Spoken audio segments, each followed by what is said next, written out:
is Debbie with Debbie J's Crafting Corner. Today we're going to be putting together a fun light-up card using the Glamorous Birthday. Yeah, I love this stamp set. It's from Crafty Meraki. I don't have a lot of her stuff, but I do have a few, and they just work so well together. So I'm going to be using this plus one or two of her stencils, and we're going to turn that into a fun light-up card using the Pear Blossom Press One Light. So this is going to be super fun. Now, most of the time, I don't have a plan in mind when I start creating, but I have done one card with this stamp set and some stencils that I absolutely love, and I have another idea for some. So first, I'm going to start off with using one of the arched etch dies from Spellbinders to cut a window out. So I'm kind of going to have a little scene back behind this. So I'm cutting that out.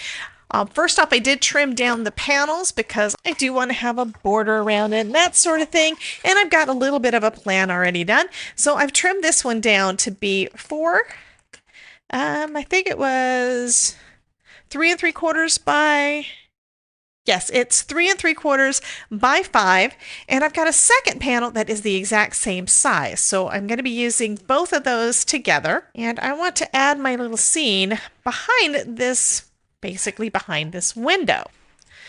So I've already cut that one out, and next I'm going to layer those up and take a pencil just to draw on the background one where I want my window to be so that I know that I've got my scene where I want it. So now I've got a general idea of where I can start the rest of my work. So before I start doing any kind of ink blending in the back, because I am going to do that, what I'm going to do first is I'm going to stamp out my background scene. I want my sun and clouds. And then I'm going to also stamp out a couple of masks. So for this, I'm just going to use some VersaFine Clear ink. And then we're going to heat emboss it. Because, yeah, I love doing the heat embossing.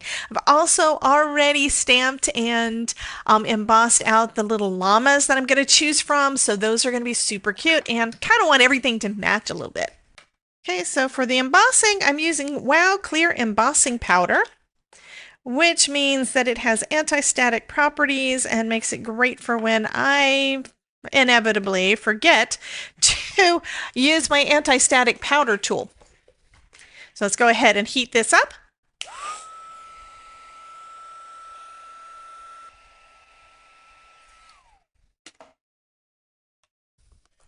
So next I'm going to restamp them onto some Post-it tape so I can fussy cut that out, and that tape can act as a mask. Doesn't really matter what color you use because nobody's going to see it.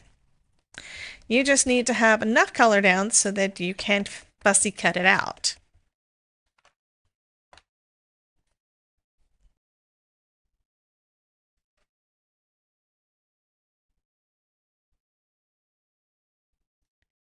Okay, and now I want to add one of the little mountains to go back there too. So there is a mountain in this set. But I kind of wanted my clouds to be in front of it. So that's one reason why I needed to do some of the masking. I'm also going to mask this off because when I'm doing the background, I don't want there to be any issues. Anywho, let's go ahead and put this back in place.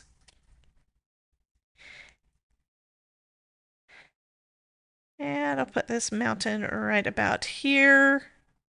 Actually, I'm going to start over here and then I can move my way across because I am going to do a little bit of layering. Yep, okay. This is the one in the front, so I'll put that one there. And again, we're going to stamp this in our VersaFine Clair Nocturne and heat emboss.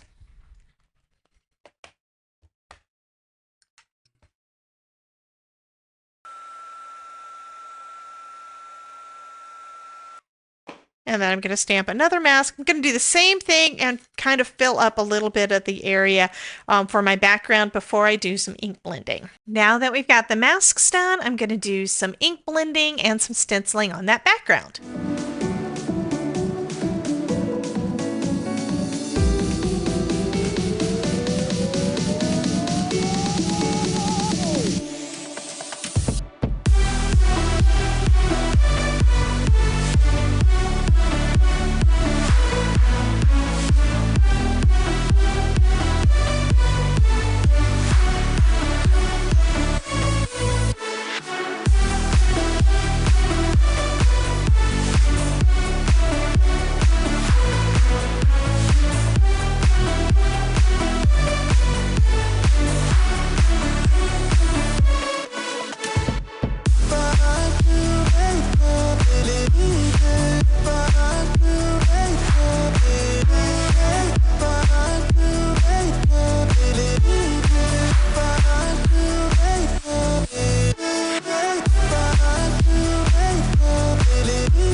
Next, I'm going to add a little color to our mountains using a couple of different green markers from my Spectrum Noir. Anyway, I'm going to go ahead and just start adding a little bit of color down.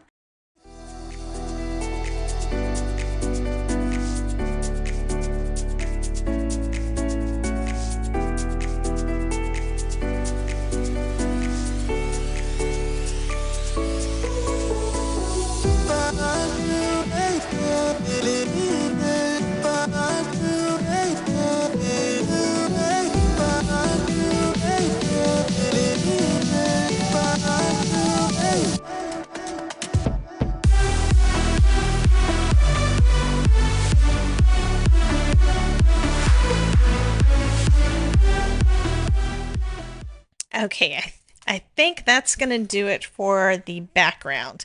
Let's go ahead and remove the last of the mask. I probably need to color up that sun, but let's take a look and see what it looks like first. Oh yeah, love those white fluffy clouds. That's perfect. Okay, so I do need to do a little bit of coloring around that sun, but you know what I think I'm going to do instead? I think I'm going to color it, but then also die cut a circle there and maybe do some vellum and then do the light behind it. We'll see how that looks. Okay, I just changed my mind.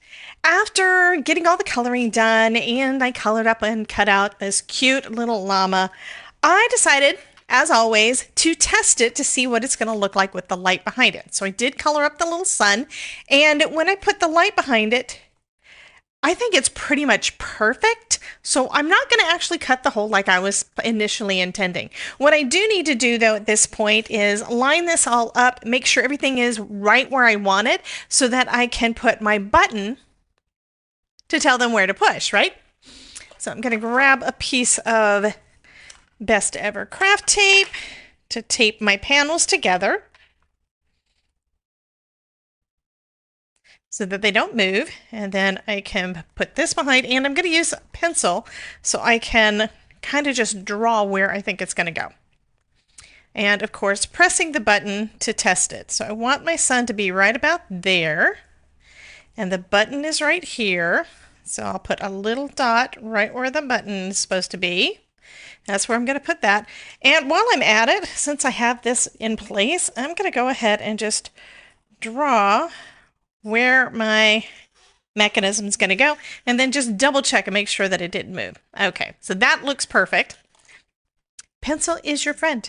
Okay, so I'm going to go ahead and stamp on this top piece. Just on the top piece, I'm going to stamp my press here, and we're going to go ahead and start putting everything together.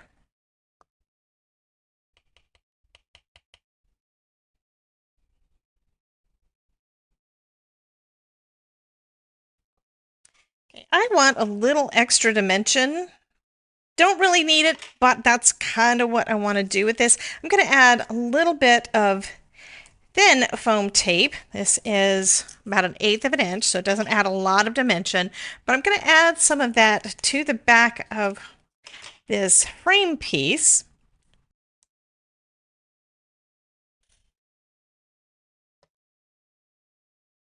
Since these two panels are the same size, they should be fairly easy to line up, which is one reason why I'm putting this on first instead of doing the background.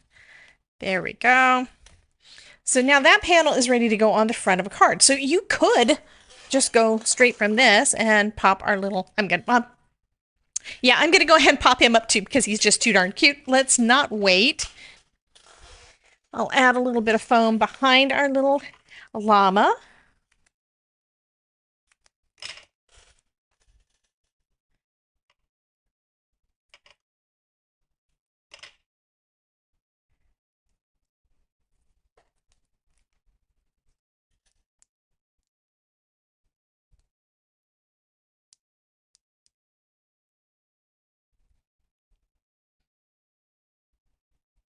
There he goes. I think he is just stinking adorable.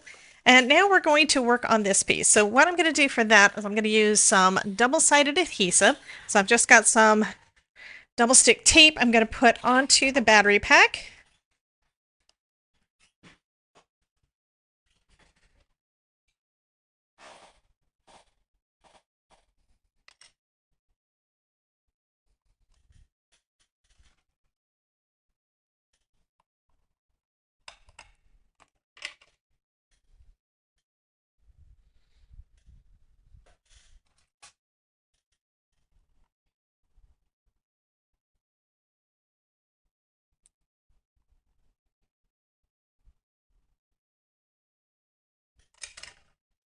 Okay, and we need to have the the button behind where it has the press here and the light behind our sun. It should fit right in that spot where I just taped. I just did the pencil, so let's just double check. And that is perfect. Love that. Okay, press it in place really well. Now we need to just put some foam tape on the back, and for that part we're going to be using the World's Greatest Foam Tape. And I'm almost done with this roll.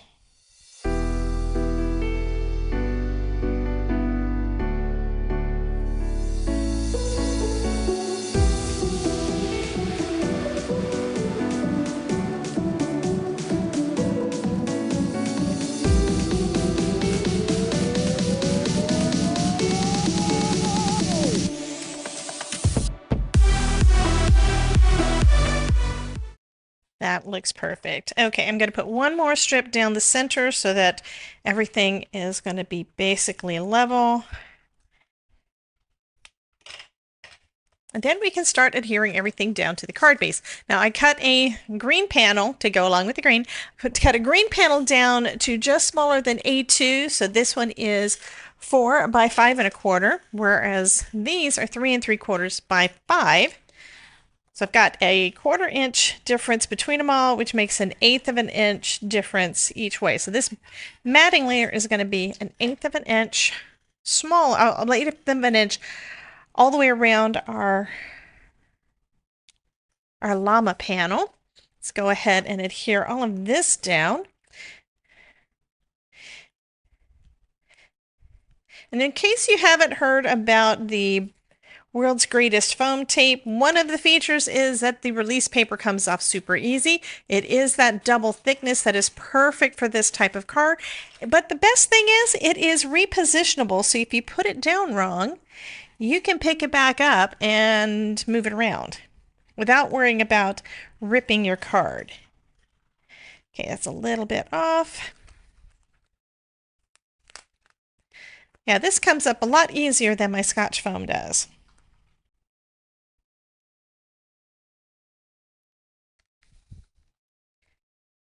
And now all I need is a sentiment. So I picked one of the sentiments out of the set. This one says, "Have a G-Llama-rous birthday." And I'm going to just put it across the bottom here. It's actually pretty much the exact size width-wise as our card. Put that down right there. And I'm going to line it up with the bottom, so it's actually going to take a little bit away from that window, but that's fine. It's going to still look pretty much perfect. And there we go. I love how this little guy turned out. Let's try it one more time. Take a look at the light. Yay, with a nice bright sun. Love this card. Anyway, you guys have a wonderful day. Be sure to check out all the other videos that I've got using some of the Pear Blossom Press lights. And yeah, I will be having a light up card mini course coming up soon, so keep an eye out for that. You guys have a great day, and I will talk to you soon. Bye, guys.